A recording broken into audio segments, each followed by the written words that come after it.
Olá, senhoras e senhores, sejam muito bem-vindos a esse primeiro Congresso Nacional sobre Aproveitamento de Água de Chuva. Meu nome é Giovanni e essa palestra eu tenho como objetivo apresentar o uso dos wetlands construídos como alternativa para o tratamento de água de chuva. Mas primeiramente gostaria de agradecer ao Diego Rosa e dizer que é uma enorme satisfação estar participando desse primeiro Congresso Nacional sobre Aproveitamento de Água de Chuva. E esse congresso, para mim, logo de cara, já trouxe estimados parceiros de trabalho como o Fernando Pena, Luciano Zanella, entre outros colegas. Fernando Pena, parceiro de desenvolvimento e aplicações de técnicas laboratoriais na Unicamp e, além disso, parceiro no ensino dessas técnicas aplicadas no saneamento ambiental e divulgadas no nosso canal LabTube. E também o Luciano Zanella, do IPT, especialista no assunto dessa palestra e que vem contribuindo gentilmente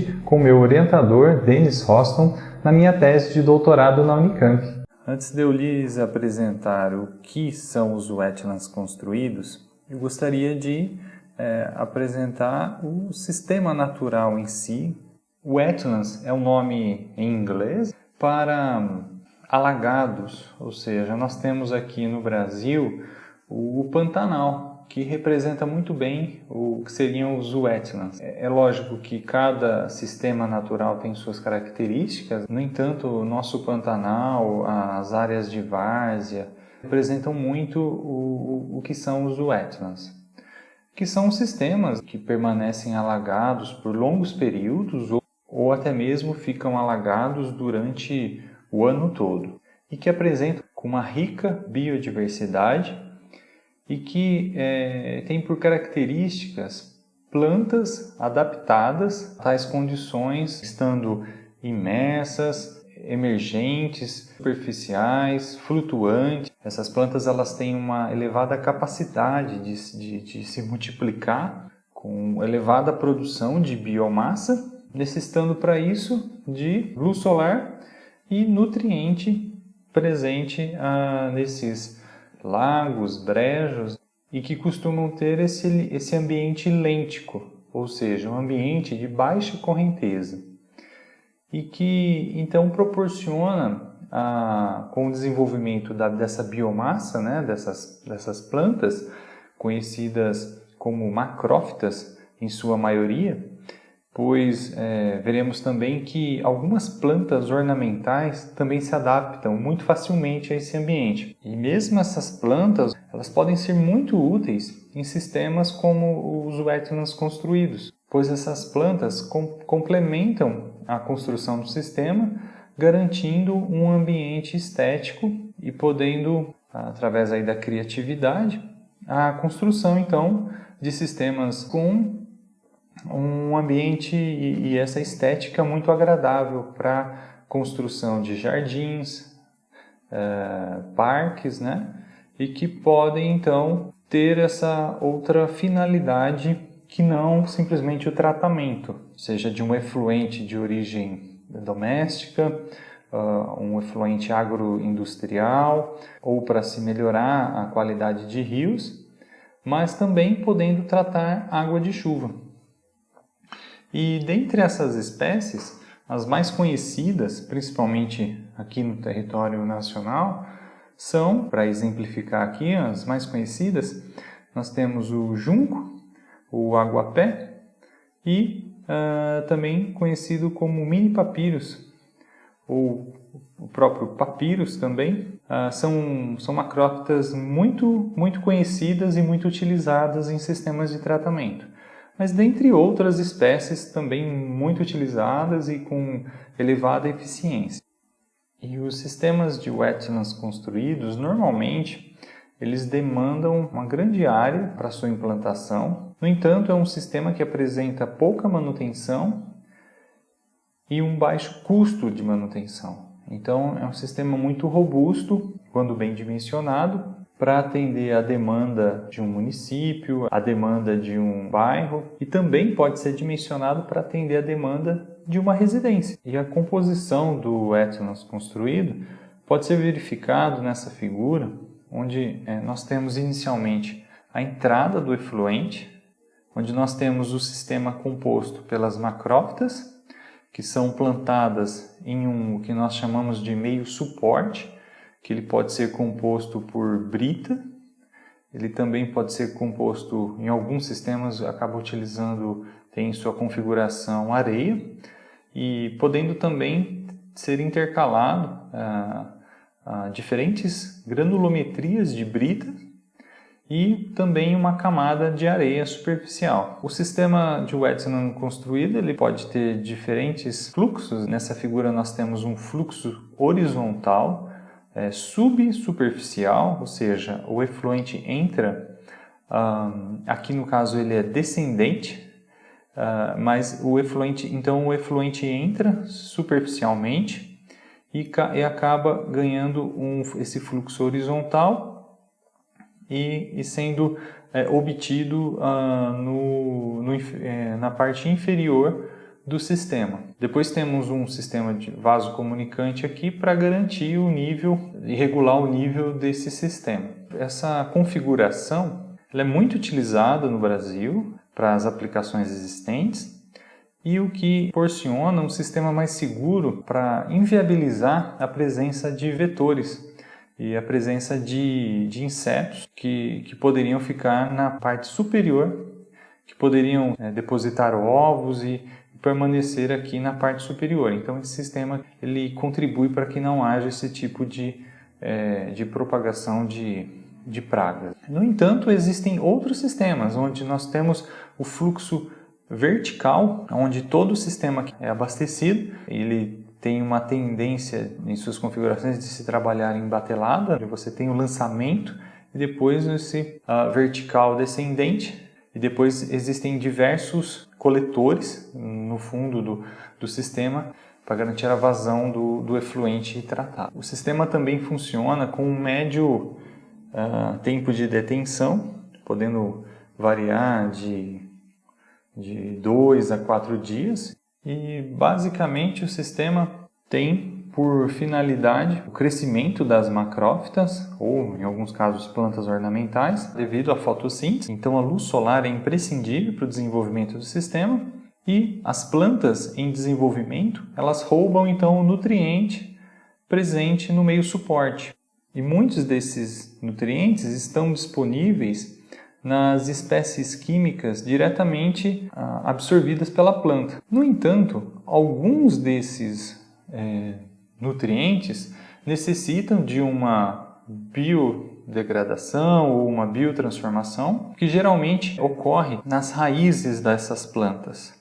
Então, são plantas que têm uma interação com micro-organismos, principalmente na rizosfera da planta, e esses micro-organismos acabam por transformar, ou seja, degradar essas espécies químicas que não são diretamente absorvidas pelas macrófitas, aqui no caso. Então há esse desenvolvimento radicular da planta, favorecendo o desenvolvimento dessa biomassa. E todo esse sistema funcionando acaba então por desenvolver essa biomassa que pode ser removida de tempos em tempos para favorecer novamente a formação de uma nova biomassa e garantir assim sempre um sistema capaz de estar continuamente removendo tais nutrientes do efluente aplicado aqui nesse sistema. Os efluentes eles podem ter diversas origens.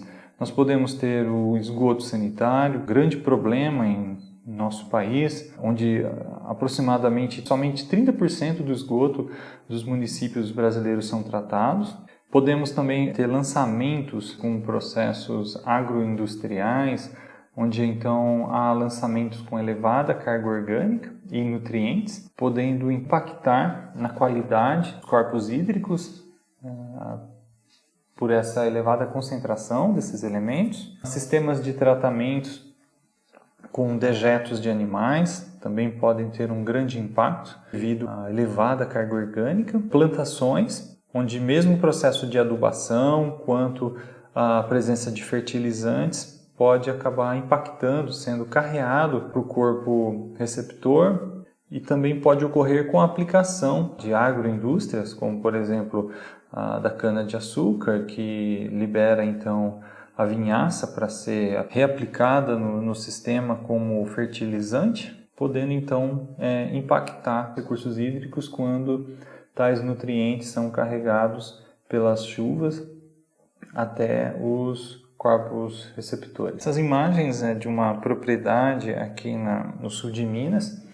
A gente acompanhou esse sistema de um grande amigo nosso, o Edu Max, e a gente pôde acompanhar o desenvolvimento desse sistema de wetlands construído, aplicando efluente de uma escola agrícola com bovinocultura, ou seja, com dejetos de gado e também com lavagem do pátio de ordenha e também uma parte de água de chuva coletada pelo sistema. Então todo esse material havia então um pré-tratamento de remoção de sólidos, no entanto uma elevada carga orgânica que o sistema acabava por viabilizar o tratamento. Nessa imagem podemos visualizar a entrada e saída de um sistema de wetlands, onde é visível a melhoria da qualidade do efluente na entrada e saída do sistema. Também é possível verificar nessa imagem o tratamento de água de chuva de um pátio, aqui, de um estacionamento, que ele pode ser coletado e que acaba então aplicando o efluente nos sistemas de wetland para posteriormente ser lançado no manancial. No entanto, aqui há essa preocupação com a água de que acaba escorrendo através da chuva, podendo carregar aqui poluentes originários dos veículos e tem toda essa preocupação para não impactar no manancial, sendo tratado pelos sistemas de wetlands previamente. E o sistema de wetlands não somente realiza o tratamento de efluente. O sistema de wetlands também proporciona, através da formação das macrófitas, plantas que podem então ter os seus materiais coletados frequentemente com o desenvolvimento da biomassa, que o desenvolvimento dessas plantas proporciona então um desenvolvimento de uma biomassa que pode ser transformados em artesanatos e até mesmo servirem de materiais para construções, sendo aplicado facilmente de uma forma mais sustentável na geração então de renda, até mesmo através dessa melhor utilização da biomassa. Aqui nós temos diferentes sistemas de wetlands construídos que pode melhorar o ambiente estético do local, podendo também compor aí a recuperação de áreas degradadas com uma finalidade de estar integrando uma melhor biodiversidade no local. E isso ocorre. Nós temos exemplos de aplicações de sistemas de wetlands onde há o retorno da biodiversidade a uma determinada área recuperada, que rapidamente outros organismos, os seres, acabam por surgir no local, melhorando então a biodiversidade local da região recuperada. E o uso de cisternas em muitas regiões do Brasil é de fundamental importância para a sobrevivência das comunidades. No entanto, alguns procedimentos são utilizados para a desinfecção dessas águas, uma vez que essas comunidades não possuem outra forma de abastecimento de água, sendo comumente armazenados em cisternas, como esta, que pode ser vista na imagem, e utilizando processos para realizar a desinfecção, sendo comumente utilizado ferver a água ou com a adição de pastilhas de cloro para garantir então a desinfecção da água. Já nos grandes centros urbanos, essa necessidade básica da água ela não nos parece tão evidente, uma vez que normalmente temos a rede de abastecimento de água, no entanto sabemos o impacto do consumo de uma água tão nobre quanto a água potável, tratada, que chega em nossas residências, mas acabamos por utilizá-la em outras finalidades. Então, por essa busca contínua da sustentabilidade, a gente tem como alternativa novos equipamentos que possam captar, armazenar e até mesmo disponibilizar a água de chuva como uma excelente alternativa para fins menos nobres. Essas novas tecnologias vêm proporcionando uma melhor utilização dessas águas de telhado, calhas, cisternas. No entanto, atualmente não há uma legislação federal que regule e incentive a utilização dessas águas de chuva e assim como a sua preservação e que garanta a qualidade aceitável para os referidos critérios. Com isso, muitos projetos e suas utilizações vêm sendo pautadas nas resoluções, no caso da Resolução 274 de critério de balneabilidade, na Resolução 357 de lançamento de efluentes e na Portaria 518 de potabilidade do Ministério da Saúde. Então, pautado por essas resoluções e portaria, é possível adequar um sistema para que ele não infira em nenhuma dessas legislações. E tudo isso vem sendo feito para melhorar a utilização dessa água de chuva, que ela tem um impacto significativo na economia de água de abastecimento e assim como de um enorme impacto na captação da água dos recursos hídricos e por sua vez bacias hidrográficas que estão sendo utilizadas acabam por sofrer um impacto menor quando essas tecnologias e alternativas de utilização de água são aplicadas. Dessa forma, fazendo uso dessa água de chuva, é possível melhorar esses aspectos de preservação do meio ambiente e garantir, assim, de forma sustentável a utilização do tratamento de água de chuva. Nessa imagem temos uma cisterna instalada que pode então estar captando água da chuva para armazenamento. No entanto, essa configuração pode estar vulnerável a contaminações, onde não há preliminarmente um tratamento da água de chuva. E se essa água contiver então agentes patogênicos, pode então haver a contaminação, podendo então causar um problema de saúde nessas pessoas e nessa comunidade. E muitas dessas doenças são causadas principalmente por Clostridium, Salmonella, Giardia, Cryptosporidium, Pseudomonas, vírus causadores de hepatite e outras doenças causadas por fungos e actinomicetos. Então são inúmeras as doenças que podem estar presentes na água de chuva e que precisa então desse armazenamento adequado e um tratamento prévio de sua utilização. E os wetlands construídos, como eles são baseados em um sistema que possui desde o desenvolvimento de organismos para potencializar a conversão de nutrientes de espécies químicas e tornando em nutrientes disponíveis para as plantas, minimizando a possibilidade de diversos micro-organismos patogênicos que eu acabei de citar, fazendo então remoção e uma minimização da proliferação desses organismos, podendo então o afluente desse sistema ser utilizado para fins mais nobres, como a lavagem das residências, a utilização em vaso sanitário e até mesmo se esse afluente for submetido a um sistema de desinfecção por ozonização, cloração, ele pode ser utilizado para fins mais nobres. Uma outra forma de impacto é a utilização de defensivos agrícolas, como os organoclorados e organofosforados.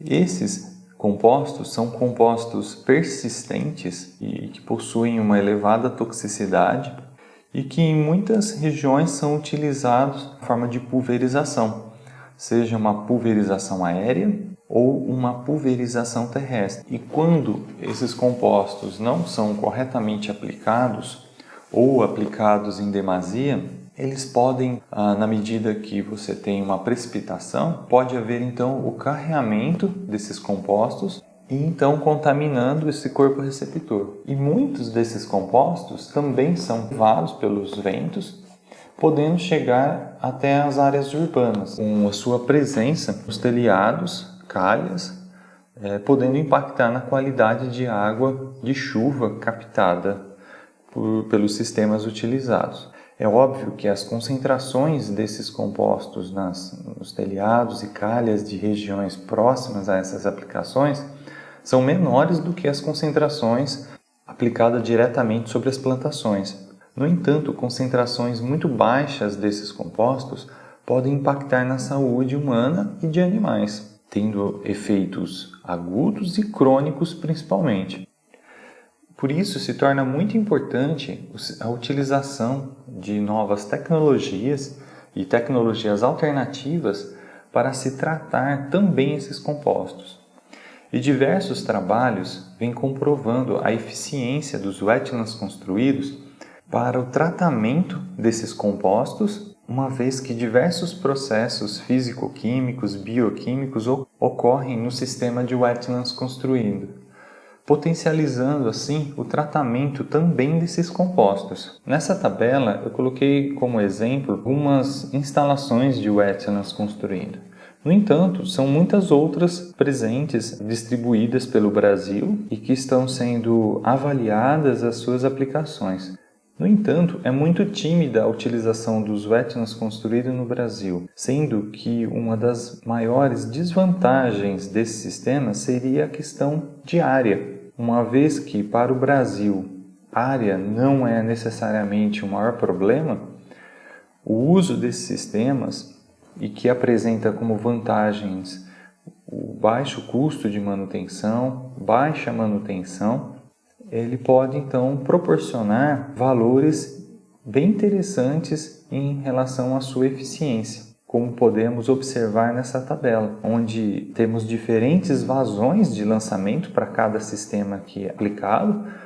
Temos na estação de tratamento preliminar das águas do rio Piracicaba, 40 litros por segundo, com remoção de demanda bioquímica e demanda química de 70%, coliformes fecais e termotolerantes como indicadores, 99% da remoção de micro-organismos, cor de remoção de 90% e turbidez 95%. Um outro exemplo em Belém, do Pará, a Etialbras, da estação de tratamento de esgoto, com 67 litros por segundo, remoção de DBO e DQO de 80%, coliformes fecais e termos tolerantes também de 99%, o parâmetro turbidez com remoção de 90%. Um outro exemplo é em Ubatuba, uma estação de tratamento de esgoto com meio litro por segundo, é uma baixa vazão. É possível verificar que o sistema de wetlands construído ele pode estar funcionando para diferentes vazões, com, nesse caso aqui, a demanda bioquímica e demanda química de oxigênio atingindo até 96,3%, remoção de cor de 73% e turbidez de 95%. Aqui em Ipitinga, no Amazonas, na estação de tratamento de esgoto também, com 10 litros, aproximadamente 10 litros por segundo, com remoção de demanda bioquímica de 80% e demanda química de 70%, remoção de coliformes fecais também, de termos tolerantes também por 99%, cor 70% e turbidez 95%. No entanto, mesmo em elevadas cargas orgânicas, é possível verificar uma elevada eficiência de tratamento. E isso é plenamente possível com os sistemas de água de chuva, podendo ser integrado a esses sistemas de tratamento de esgoto ou, em particular, utilizados somente para essa finalidade do tratamento de água de chuva. E antes de me despedir, eu gostaria de divulgar o nosso canal LabTube, que eu e o Fernando, a gente vem postando vídeos com dicas e macetes para você que atua na área laboratorial, e essas dicas trazem também técnicas laboratoriais aplicadas na área ambiental e do saneamento, e que muito em breve traremos cursos online para aprimorar e facilitar a vida do profissional que atua no laboratório, desde a pesquisa até as aplicações dessas análises na indústria. Deixo aqui embaixo o meu e-mail tanto acadêmico quanto de contato do LabTube, que eu e o Fernando teremos uma enorme satisfação em estar te respondendo.